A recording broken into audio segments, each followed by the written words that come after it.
தமிழ்நாடு கடந்த ஓராண்டில் மின்சார பொருட்கள் உற்பத்தியில் 3 பில்லியனில் இருந்து 3.14 பில்லியனாக உற்பத்தி வளர்ச்சி அடைந்திருப்பதாக தொழில்துறை அமைச்சர் டி.ஆர். பி ராஜா தெரிவித்துள்ளார்.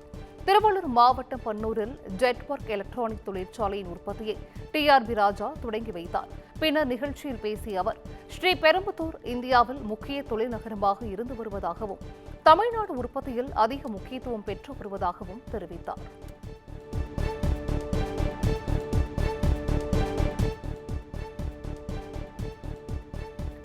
எப்போதெல்லாம் மத்திய அரசு சிறுபான்மையினர் மீது தாக்குதல் நடத்துகிறதோ அப்போது முதல் நபராக அதை எதிர்க்கக்கூடிய தலைவராக முதலமைச்சர் இருந்து வருகிறார் என அமைச்சர் செந்தில் பாலாஜி தெரிவித்துள்ளார். கரூர் கோவை சாலையில் உள்ள அத்தார் ஜமாத் ஈத்கா பள்ளி வாசலில் இஃப்தார் நோன்பு திறப்பு நிகழ்ச்சி நடைபெற்றது. இதில் சிறப்பு விருந்தினராக அமைச்சர் வி செந்தில் பாலாஜி கலந்து கொண்டார். அப்போது பேசிய அவர், சிறுபான்மையினரின் பாதுகாவலராக முதலமைச்சர் திகழ்கிறார் என்றும் தமிழக பட்ஜெட்டில் பள்ளி வாசல்கள் புனரமைக்க 10 கோடி ரூபாய் வழங்கப்படும் என தெரிவிக்கப்பட்டுள்ளதையும் குறிப்பிட்டார். திராவிட மாடல் அரசு நடத்துகின்ற மாண்பு முதலமைச்சர் தளபதி அவர்கள் சிறுபான்மை மக்களுடைய நண்பனாக, சகோதரனாக, இல்லத்தில் ஒருவராக இருந்து எப்பொழுதெல்லாம் ஒன்றிய அரசு சிறுபான்மை மக்கள் மீது தாக்குதலை நடத்துகிறதோ அப்பொழுதெல்லாம் முதல் நபராக ஒருங்கிணைத்து நெஞ்சுரத்தோடு அதை எதிர்க்கக்கூடிய ஒரு ஆளுமை மிக்க தலைவராக நம்முடைய முதலமைச்சர் மாண்புமிகு தளபதி அவர்கள் நமக்கு மக்களுக்கு அரணாக இருந்து கொண்டிருக்கின்றார்கள். குறிப்பாக பல்வேறு சட்டங்களை அவர்கள் கொண்டு வந்த பொழுதும் கூட மற்ற மாநிலங்களுக்கு முன் உதாரணமாக சிறுபான்மை மக்களோடு தலைமை ஏற்று அதை நடத்தி மக்களுக்கு அரணாக சட்டமன்றத்தில் அதற்கான தீர்மானத்தையும் கொண்டு வந்து சிறுபான்மை மக்களுடைய பாதுகாவலராக இன்று மாநில முதலமைச்சர் தளபதி அவர்கள் திகழ்ந்து கொண்டிருக்கின்றார்கள். வழியில் திராவிட மாடல் 1000 கோடி ரூபாய் டாஸ்மாக் ஊழல் குறித்து மத்திய அரசு நடவடிக்கை எடுக்க வேண்டும் என அதிமுக முன்னாள் அமைச்சர் மாஃபா பாண்டியராஜன் வலியுறுத்தியுள்ளார். விருதுநகர் மாவட்டம் பாளையம்பட்டியில் நடைபெற்ற மாநில அளவிலான கபடி போட்டி நிகழ்ச்சியில் மாஃபா பாண்டியராஜன் கலந்து கொண்டார். பின்னர் செய்தியாளர்களை சந்தித்த அவர், கடந்த 2 ஆண்டுகளுக்கு முன்பு நிதியமைச்சராக இருந்த பிடிஆர் வருடத்திற்கு அரசுக்கு வரவேண்டிய 20,000 கோடி ரூபாய் வருவாய் எங்கே செல்கிறது என தெரியவில்லை என்று கூறியதாகவும், அவர் கூறிய விஷயத்தில் ஒரு பகுதியை தற்போது கண்டறிந்துள்ளதாகவும் விமர்சித்தார். மேலும் டாஸ்மாக் ஊழல் விவகாரத்தில் மத்திய அரசு வேடிக்கை பார்க்காமல் உரிய நடவடிக்கை எடுக்க வேண்டும் எனவும் வலியுறுத்தினார். பிடிஆர் அவர்கள் 2 ஆண்டுகளுக்கு முன்னாலே சொன்ன விஷயம்தான். அவர் சொன்ன எண்ணிக்கை 20,000 கோடி. ஏன்னா ஒரு வருஷத்துல கிட்டத்தட்ட 20,000 கோடி அரசுக்கு வர வேண்டிய வரிப்பணம் எங்கே செல்வது என்று தெரிவதில்லை என்று அன்னைக்கு பினான்ஸ் மினிஸ்டரா இருந்த பிடிஆர் அவர்களே சொன்ன விஷயத்தை அன்னைக்கு என்போர்ஸ்மெண்ட் டைரக்டரேட்ல அதுல ஒரு பகுதியை கண்டறிந்திருக்கிறார்கள். அவங்க இஷ்டத்துக்கு சொல்ல முடியாது, அவங்க ஆய்வுகள் அடிப்படையில சொல்லியிருக்கிறாங்க. இது உடனே மத்திய அரசாங்கம் அதை சும்மா வேடிக்கை பார்க்காமல் அதுக்கு ஆக்ஷன் எடுக்கணும்ன்றதுதான் பொதுச் செயலாளர் சொல்லியிருக்காங்க.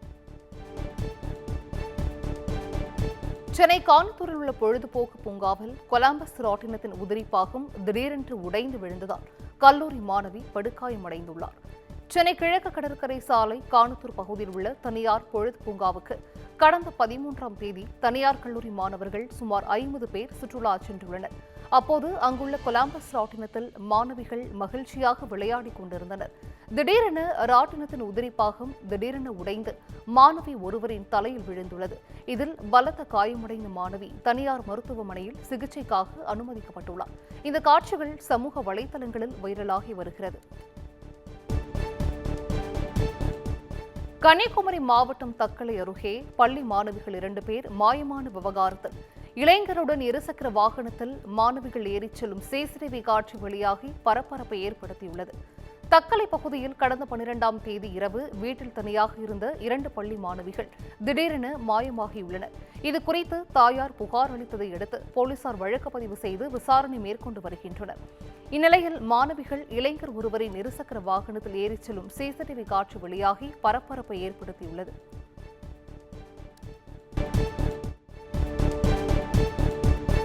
திருப்பத்தூர் மாவட்டம் ஆம்பூர் அருகே தோல் கழிவு நீரால் பாலாறு நுரை பொங்கி ஓடுவதாக விவசாயிகள் குற்றம் சாட்டியுள்ளனர்.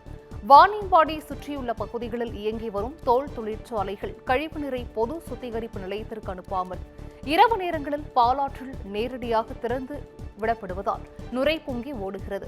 இது குறித்து விவசாயிகள் பலமுறை மாவட்ட நிர்வாகத்திடம் கோரிக்கை விடுத்தும் அதிகாரிகள் எந்தவித நடவடிக்கையும் எடுக்கவில்லை என்று கூறப்படுகிறது.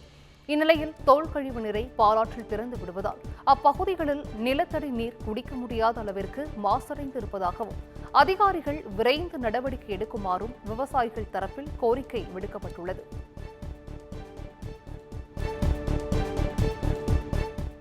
இஸ்லாமியர்களை இழிவுபடுத்தி பேசிய திமுக தலைமை கழக பேச்சாளர் சிவாஜி கிருஷ்ணமூர்த்திக்கு கடும் கண்டனம் தெரிவித்துள்ள எஸ்டிபிஐ கட்சியினர் அவர் மீது திமுக ஒழுங்கு நடவடிக்கை எடுக்க வேண்டும் என்று வலியுறுத்தியிருக்கிறார்.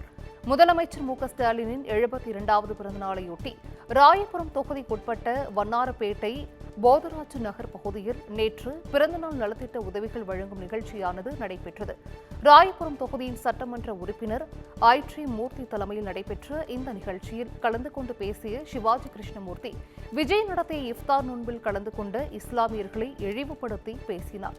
இதையடுத்து அவர் மீது நடவடிக்கை எடுக்க கோரி காவல் நிலையத்தில் புகார் அளித்த அதிமுக மற்றும் எஸ்டிபிஐ கட்சியினர் வண்ணாரப்பேட்டை நெடுஞ்சாலையில் ஆர்ப்பாட்டம் நடத்தியதுடன் சிவாஜி கிருஷ்ணமூர்த்தியை கைது செய்ய வேண்டும் என முழக்கமிட்டனர்.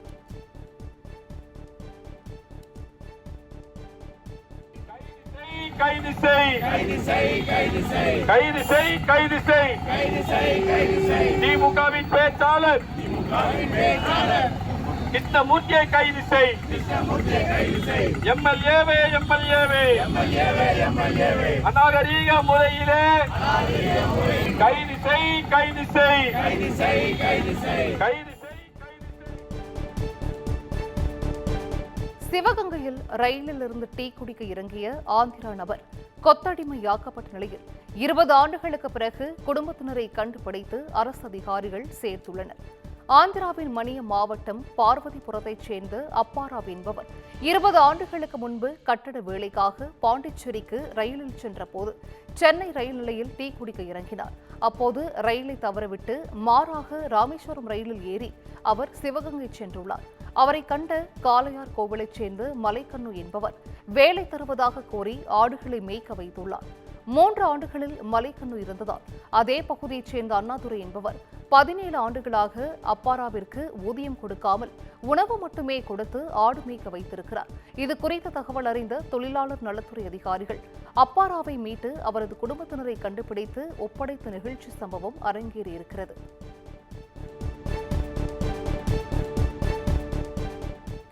நீலகிரி மாவட்டம் கூடலூர் அருகே முதுமலை புலிகள் காப்பகத்தில் மின்சாரம் தாக்கி வனவிலங்குகள் உயிரிழப்பதை தவிர்க்க கேபிள் மூலம் மின்சாரம் வழங்கும் திட்டம் தொடங்கி வைக்கப்பட்டது.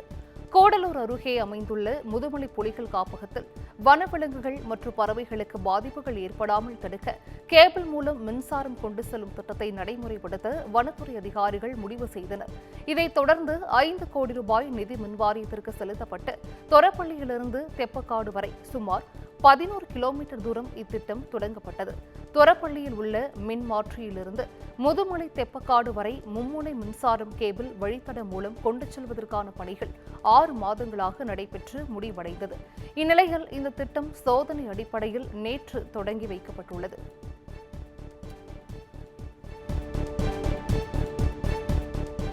குமுதம் மற்றும் தமிழ்நாடு மின்சார வாரியம் இணைந்து வழங்கும் சிக்கனமும் பாதுகாப்பும் யூஸ்ஃபுல் டிப்ஸ் மின் நுகர்வோர் சேவை மையம். மின் கட்டணம் தொடர்பான சந்தேகங்கள், இலவச மின் இணைப்பு குறித்த தகவல்கள், பழுதடைந்த மின் கம்பங்கள் அல்லது பில்லர் பாக்ஸ் குறித்த தகவல் தர, மின் இணைப்பு பெயர் மாற்றம் குறித்த சந்தேகம், இவை அனைத்திற்கும் 9497 9497 என்ற எண்ணை தொடர்பு கொள்ளவும்.